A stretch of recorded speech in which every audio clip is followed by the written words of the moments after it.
It gives me great joy and honor to stand here before you, to share something with you about a hereafter, about a place which, if it wasn't for that place that Allah had promised us, I don't think any of us will be working in Islam for anything. Or maybe none of us would have hope, but only live with fear from hellfire. Allah created heaven, Jannah, and a Muslim lives a life not only in fear, but a life between hope and fear. We live in hope, hoping that Allah will forgive us and give us mercy, and we enter that everlasting dwelling in Jannah, paradise. And we fear Allah from doing sins because we remember hellfire, and we ask Allah to save us from hellfire. And so a Muslim lives a life of hope, raja, and khawf, fear of hellfire. Brothers and sisters, I have a question for you. What do you wish for? What do you wish for? What do you desire? What do you anticipate to reach? What do you anticipate to reach, brothers and sisters? What is it that you yearn for? What is it that you long for? What is it? Ask yourself that question. What is your ambition? Do you wish for a beautiful wife or a gorgeous husband who has got popularity, who everyone looks up to so that you can show off with him or her?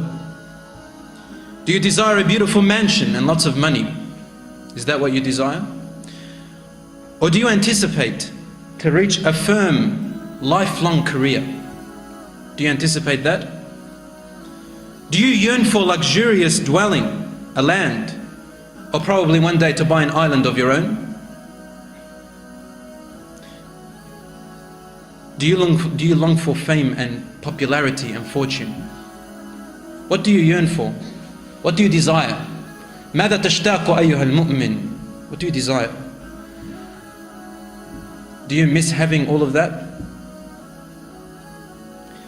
If this is what you are desiring and anticipating for and yearning for, then my dear brother or sister, you have been deceived. You have been deceived by this world, all of its fortune, all of its beauty. Because this beauty which you see in front of you, as Allah describes it in the Quran, is like a flower that grows in the ground. It gets watered from the rain, and then it blossoms. It has a nice fragrance and it looks beautiful.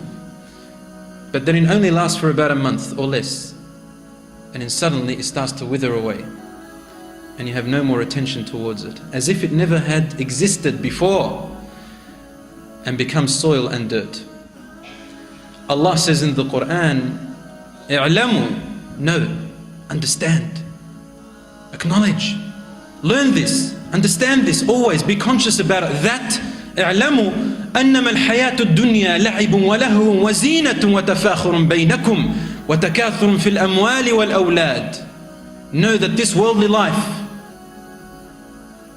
الحياة الدنيا, is only playing, لعب, له, entertaining yourselves, زينة, decoration, تفاخر بينكم, challenging each other. Who can get the best house?